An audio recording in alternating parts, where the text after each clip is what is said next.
Hello everyone, today we will discuss the analytical structure of a benzene, its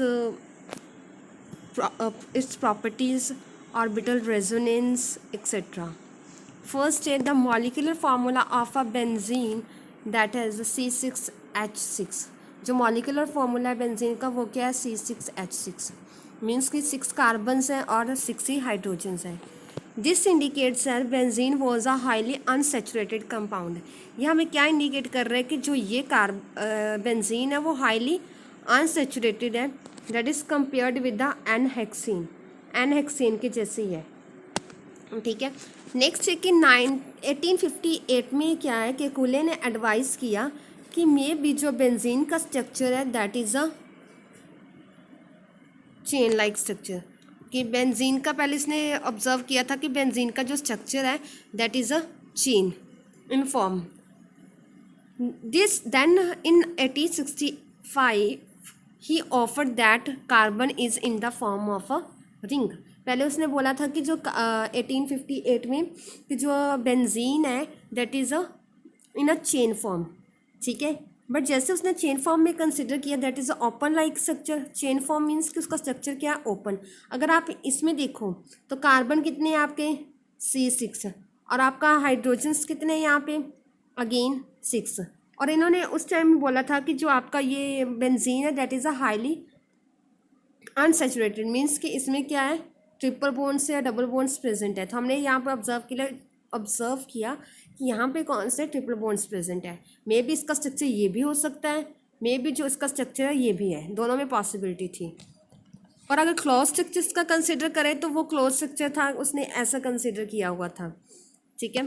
but इसमें क्या है कि दोनों में से जो एक्चुअल में उसने क्या कंसिडर किया कि जो बेंजीन का है वो क्लोज स्ट्रक्चर है as compare to ring structure से. रिंग स्ट्रक्चर के कंपैरेटिवली वो क्या है, क्लोज ओपन चेन के कंपैरेटिवली वो क्लोज चेन की फॉर्म में है. अब इसके क्या है ड्रॉबैक्स की, उससे किस कैलकुलेटर को कैसे पता चला कि जो इसका स्ट्रक्चर है वो ओपन चेन नहीं है, वो क्लोज है. फर्स्ट उसने क्या किया कि जो बेंजीन का जो ओपन स्ट्रक्चर है उसने उसमें एडिशन करवाई. कि जैसे हम नॉर्मल एल्कीन्स में एडिशन रिएक्शंस करवाते हैं, एल्कीन्स में अगर हम एडिशन रिएक्शन करवाते हैं, जैसे आपने HCl की एडिशन करवाई एल्कीन्स में, तो यहाँ पे हमें क्या प्रोडक्ट की फॉर्मेशन होती है, हमारे पास प्रोडक्ट बनता है CHCCl. इस प्रोडक्ट की फॉर्मेशन हुई. तो उसने सोचा कि अगर यह बेंजीन भी ओपन लाइक स्ट्रक्चर है, इसमें भी हाईली अनसेचुरेटेड कंपाउंड्स हैं, तो यहाँ पे भी एडिशंस के जो रिजल्ट्स है वो पॉजिटिव आने चाहिए. मीन्स कि ये भी जो है एडिशन रिएक्शन को शो करना चाहिए इसको. बट एक्चुअल में क्या था कि जो आपका ये वाला ओपन लाइक स्ट्रक्चर जो हमने प्रपोज किया था वो ऐसी रिएक्शन शो नहीं कर रहा था जैसे एल्कीन एल्काइन शो करते हैं. ठीक है. नेक्स्ट क्या था, दे forms a mono substitute product only one kind. अगर ये प्रोडक्ट की फॉर्म कर भी रहे थे तो वो मोनो सब्स्टिट्यूटेड था. ठीक है.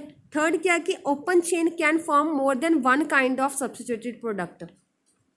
हमें पता है कि ओपन चेन जितने भी होते हैं, जितने कंपाउंड जिनकी चेन फॉर्म में है, ओपन चेन फॉर्म में है, उसमें मोर देन प्रोडक्ट्स बन सकते हैं. मे बी आपका अगर डबल बॉन्ड यहाँ पे मे बी Cl यहाँ पे फॉर्म होगा. ठीक है. अगर डबल बॉन्ड यहाँ पे तो मे बी Cl यहाँ पे, तो प्रोडक्ट की जो बनने की पॉसिबिलिटी है वो ज़्यादा है.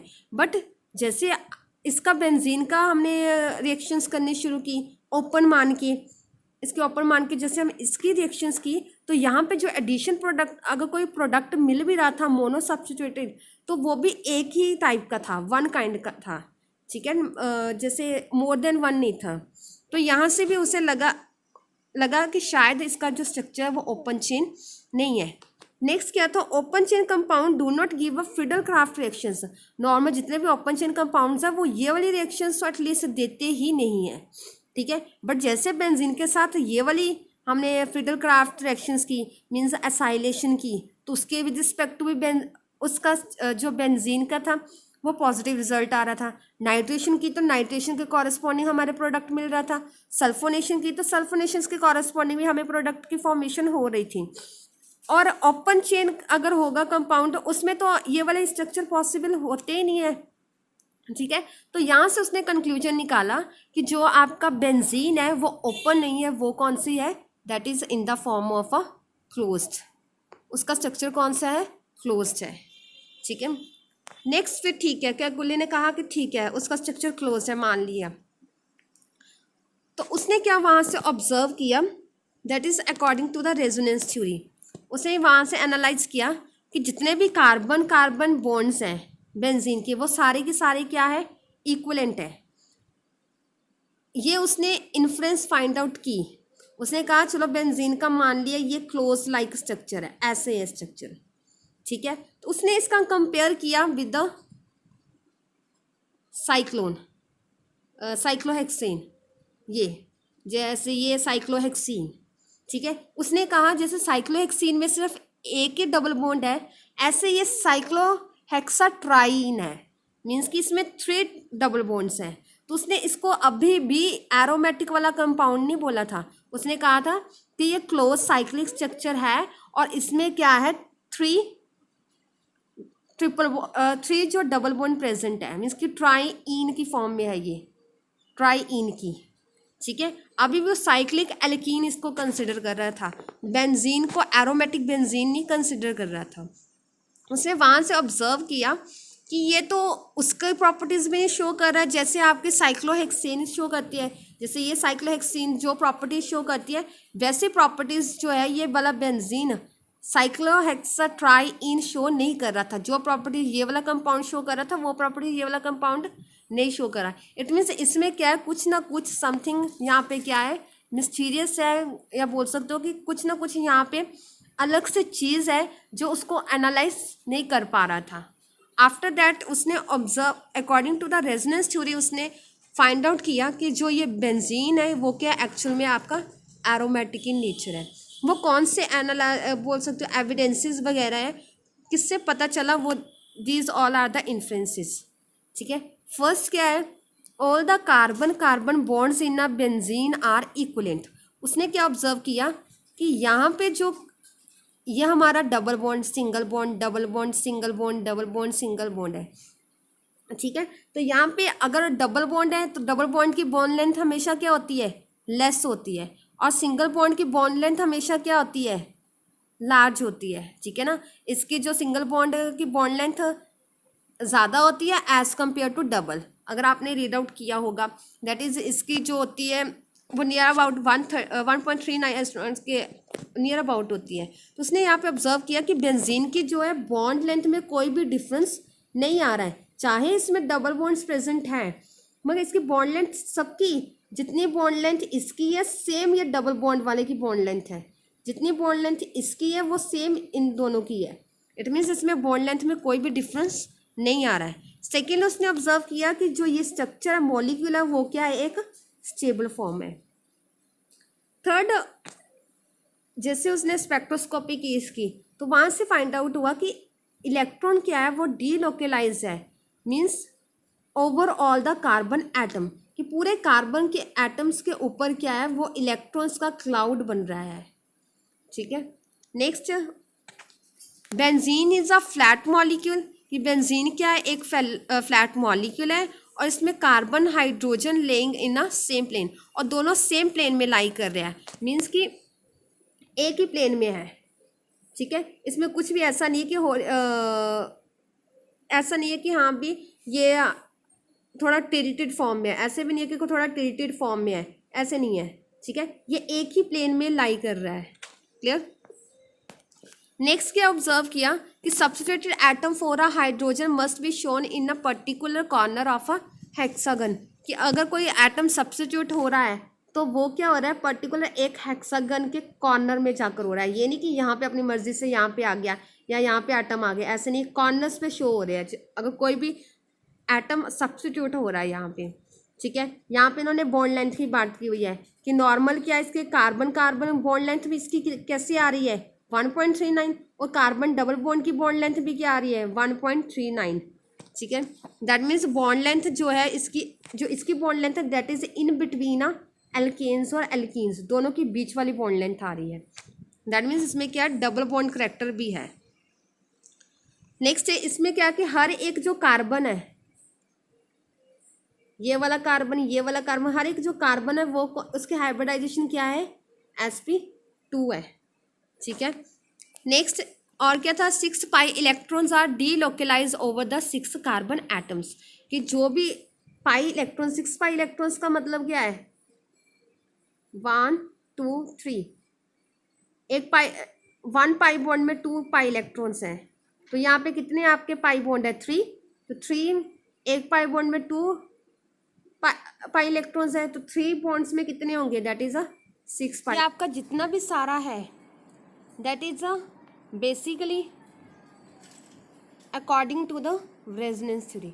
फिर इन सब जो भी एक कंक्लूजन्स आए, इन सब से क्लियर हुआ कि जो बेंजीन का स्ट्रक्चर है वो इस फॉर्म में है, और इनका क्या है, इलेक्ट्रॉन्स क्लाउड अबव द और बिलो द प्लेन पूरा रिवॉल्व कर रहा होता है यहाँ पे, ठीक है। नेक्स्ट है that is the stability of a benzene, कि बेंजीन की स्टेबिलिटी है वो किस बेसिस पे है, कैसे हमने डिफाइन की स्टेबिलिटी ऑफ अ बेंजीन। तो फर्स्ट क्या है, in benzene pi molecular orbital is in the state of a vibrations, कि बेंजीन में जितने भी पाई इलेक्ट्रॉन्स होते हैं वो क्या कर रहे होते हैं, वाइब्रेट कर रहे होते हैं। वाइब्रेट मीन्स जो पाई इलेक्ट्रॉन्स होते हैं वो एनर्जी स्टेट्स में लाई करते हैं, ठीक है। नॉर्मल समझा देते हैं, ये एनर्जीज यहाँ पे जो है पाई इलेक्ट्रॉन्स मूव कर रहे होते हैं एनर्जी स्टेट में, ठीक है। तो ये जो है वो कॉन्टीन्यूसली क्या करते हैं, इलेक्ट्रॉन्स जंप, ठीक है, यहाँ पे करते रहते हैं। तो यहाँ पे क्या वाइब्रेशंस होती रहती है कॉन्टीन्यूसली, ठीक है। जो ये वाली वाइब्रेशन है वो क्या जनरेट करते हैं, दैट इज़ अ रेजोनेंस। इसके साथ क्या होती है जनरेशन, रेजोनेंस जनरेट होगी, ठीक है। Then this resonance energy is the difference between the resonance hybrid and most stable hypothetical contributing structure। जो आपकी रेजोनेंस एनर्जी है वो किसके इक्वल है, दैट इज रेजोनेंस हाइब्रिड, जो कि उसकी प्रॉपर्टीज को रिप्रेजेंट कर रहा है, जैसे ये है, ठीक है, आपका ये वाला बेंजीन है, इसकी प्रॉपर्टीज को दो, ये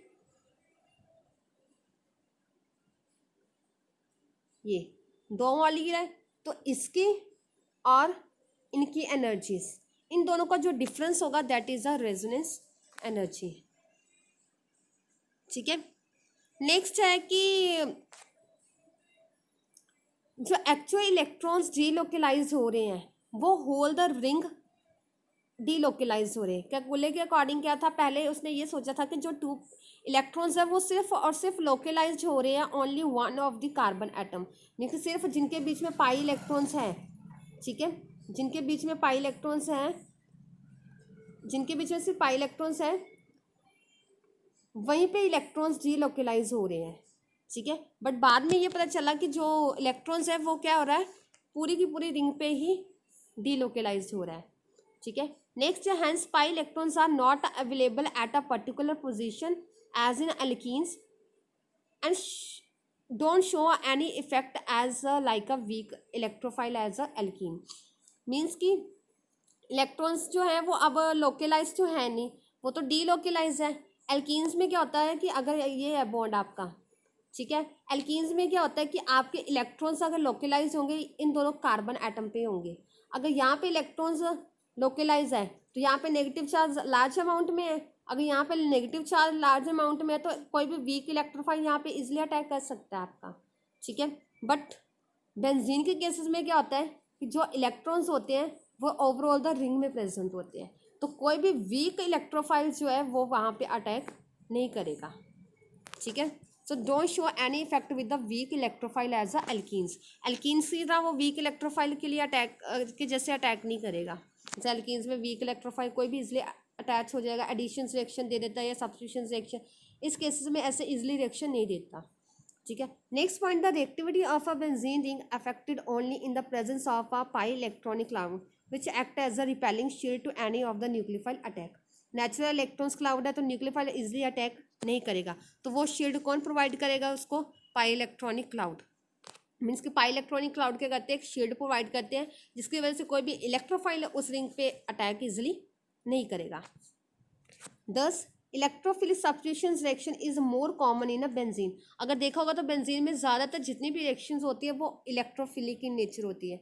कभी भी आपका न्यूक्लियोफाइल वहाँ पे अटैक नहीं करेगा, क्योंकि जो आपका बेंजीन है that is a overall negative in nature, means बोल सकते हो कि इलेक्ट्रॉन रिच स्पीशीज है।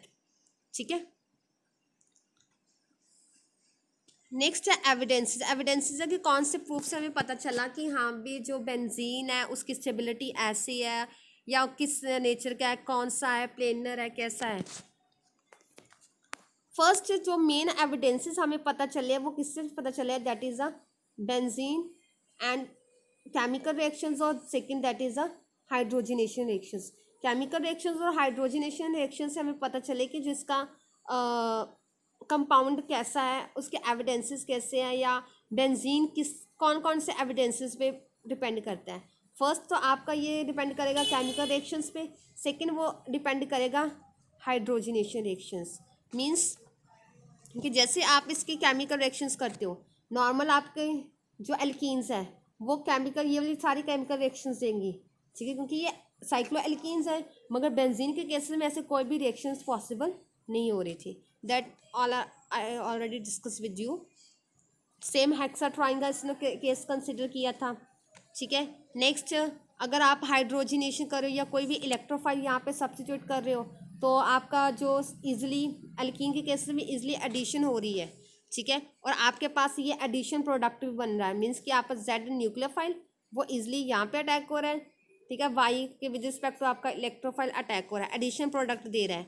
मगर बेंजीन के केसेस में क्या है कि जो एडिशन प्रोडक्ट है दो फॉर्म में मिलता है। अगर कंसिडर करें, कार्बोकेटाइन जनरेट होगा या आपका इलेक्ट्रोफाइल है, जैसे इलेक्ट्रोफाइल यहाँ अटैच होगा हाइड्रोजन यहाँ पे, तो जो आपका ये जेड न्यूक्लियोफाइल उसके दो चांस है, या तो वो ये वाले पॉजिटिव चार्ज पे ये वाले कार्बन के साथ अटैच हो, या फिर वो क्या करे ये हाइड्रोजन को रिलीज लेके बाहर निकल जाए। ठीक है, सो यहाँ पे फर्स्ट पाथ क्या है, ए में क्या किया, जो आपका ये न्यूक्लियोफाइल है वो इस पॉजिटिव चार्ज कार्बन पे अटैक करेगा, क्योंकि पॉसिबिलिटी तो है यहाँ पे नेगेटिव चार्ज है तो नेगेटिव पॉजिटिव के पास जाएगा, तो आपके पास ये वाला एडिशन प्रोडक्ट मिला। सेकेंड पॉसिबिलिटी क्या है कि आपका जो ये न्यूक्लियोफाइल है ये प्रोटॉन को, प्रोटॉन मीन्स आपका H पॉजिटिव आयन को लेके ये क्या करेगा, बाहर जाएगा, और जो ये वाला बॉन्ड है वो यहाँ पे शिफ्ट होगा, तो आपके पास ये प्रोडक्ट मिला।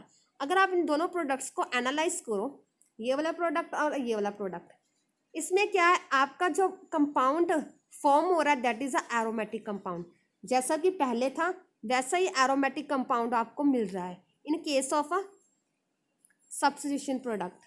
ठीक है, बट यहाँ पे अगर देखो तो यहाँ पे कौन सा कंपाउंड मिल रहा है, नॉन एरोमेटिक इन नेचर। ठीक है, नॉन एरोमेटिक इन नेचर। जो non aromatic nature that is a less stable as compare to the aromatic compound. यहाँ पे क्या है कि उसकी एरोमेटिसिटी क्या हो रही है, जनरेट हो रही है, मगर इस केस में उसकी एरोमेटिसिटी जनरेट नहीं हो रही है। सो इट मीन्स जो बेंजीन है वो मोस्ट प्रॉबेबली आपके सब्स्टिट्यूशंस प्रोडक्ट इजली देगा as compare to additions product. Clear. Next second factor था that is the heat of hydrogenation. इन्होंने क्या किया, हीट ऑफ हाइड्रोजनेशन चेक किया। साइक्लोहेक्सीन, साइक्लोहेक्सीन मीन्स की एक डबल बॉन्ड की जगह आपने हाइड्रोजनेशन की H2, तो हमारे पास इतनी एनर्जी रिलीज हो रही है एक डबल बॉन्ड के विद रिस्पेक्ट टू। अगर आपके 2 डबल बॉन्ड्स हैं, साइक्लोहेक्सीन डाइन है तो इतनी एनर्जी है। अगर ट्राइन है इट मीन्स ट्रिपल होना चाहिए, एनर्जी इतनी होनी चाहिए। ये सिंगल के लिए, ये डबल के लिए और ये ट्रिपल के लिए है। साइक्लोहेक्सीन, अगर हम इस बेंजीन को साइक्लोहेक्सीन साइक्लोट्राइन मानकर चले तो इसकी energy that should be 85.8 kilo calorie होना चाहिए। बट एक्चुअल में जो एनर्जी है हमारे बेंजीन की that is a 49.8 kilo calorie. That is a very very very less than as compare to expected. Means कि 36 किलो कैलोरी का डिफरेंस आ रहा है। इसका मीनिंग क्या हुआ कि आपके जो बेंजीन है that is a highly stable as compare to cyclohexatriene. यहाँ पे ट्राइन आना था, दैट इज साइक्लोहेक्साट्राइन।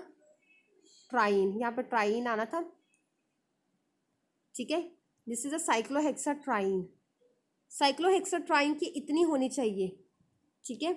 बट एक्चुअल में बेंजीन की जो हमने प्रपोज किया था ये वाला, इसकी एनर्जी, बेंजीन की एनर्जी साइक्लोहेक्साट्राइन से भी कम है, और जिसकी जितनी ज़्यादा एनर्जी होगी वो उतना लीस्ट स्टेबल होगा, और जिसकी जितनी कम एनर्जी होगी वो उतना ही ज़्यादा स्टेबल होगा।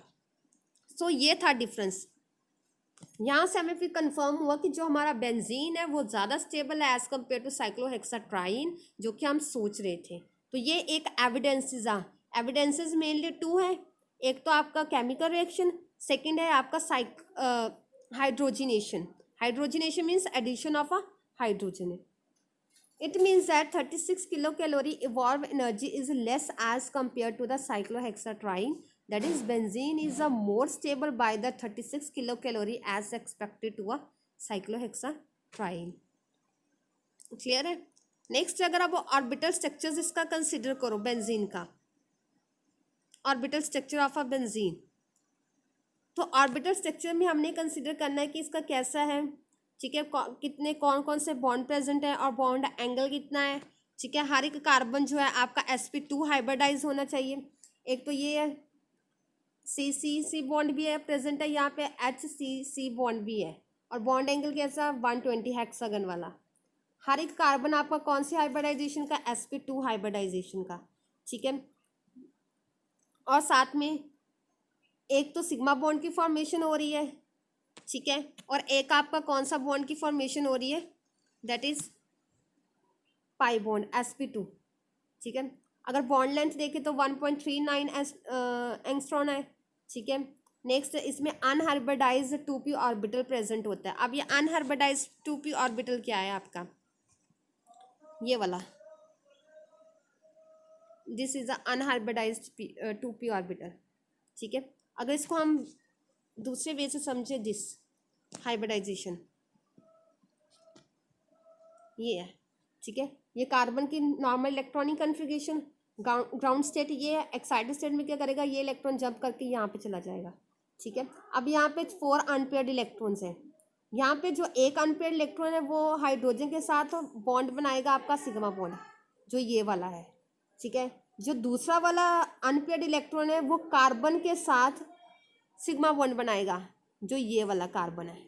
सपोज करो ये वाले कार्बन के साथ सिग्मा बॉन्ड के फॉर्म करेगा। जो नेक्स्ट वाला है वो इस कार्बन के साथ सिग्मा बॉन्ड की फॉर्मेशन करेगा। अब जो ये लास्ट वाला है that is a unhybridised p orbital. अब जो ये वाला है इलेक्ट्रॉन वो किसी के साथ कोई भी पार्टिसिपेशन नहीं कर रहा है, तो उसको मैंने इस लॉ में ऐसे रिप्रेजेंट किया है, this is a unhybridised p orbital. ऐसे सभी कार्बन्स के ऊपर क्या है, अनहाइब्रिडाइज्ड p ऑर्बिटल्स प्रेजेंट है with the one pair of electrons. Clear है। तो अगर हम इसकी हाइब्रिडाइजेशन देखें तो यहाँ पे हाइब्रिडाइजेशन में हम सिर्फ और सिर्फ वही ऑर्बिटल्स कंसिडर करते हैं जो कि सिग्मा बॉन्ड में पार्टिसिपेट कर रहे हो। तो यहाँ पे सिग्मा बॉन्ड में पार्टिसिपेट कौन कर रहा है आपका, एक तो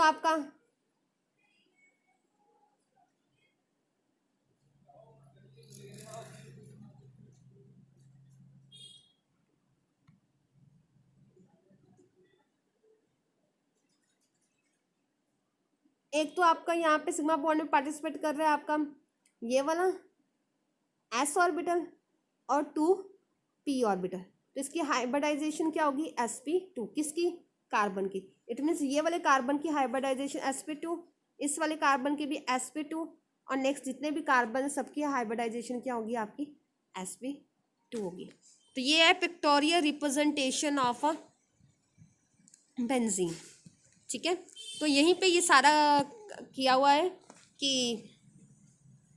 according to the resonance theory if we can represent the molecule by 2 or more contributing structure then the molecule can not be represented by the single contributing structure. इसमें यही कहा हुआ है कि रेजोनेंस थ्योरी ने क्या कहा था, अगर कोई मॉलिक्यूल है उसको आप एक से ज़्यादा दो स्ट्रक्चर्स में अगर उसको आप एक्सप्लेन करना चाहते हो तो उसके एक स्ट्रक्चर को आप सारी प्रॉपर्टीज़ को एक्सप्लेन नहीं कर पाओगे। मीन्स कि अगर ये है, ये स्ट्रक्चर सारे प्रॉपर्टीज़ को एक्सप्लेन नहीं कर पाएगा, तो मेन आपका जो ये वाला स्ट्रक्चर है, ये जो है ये अकेला आपका है, ये इसकी प्रॉपर्टीज भी एक्सप्लेन करेगा और इसकी प्रॉपर्टीज को भी एक्सप्लेन करेगा, ठीक है।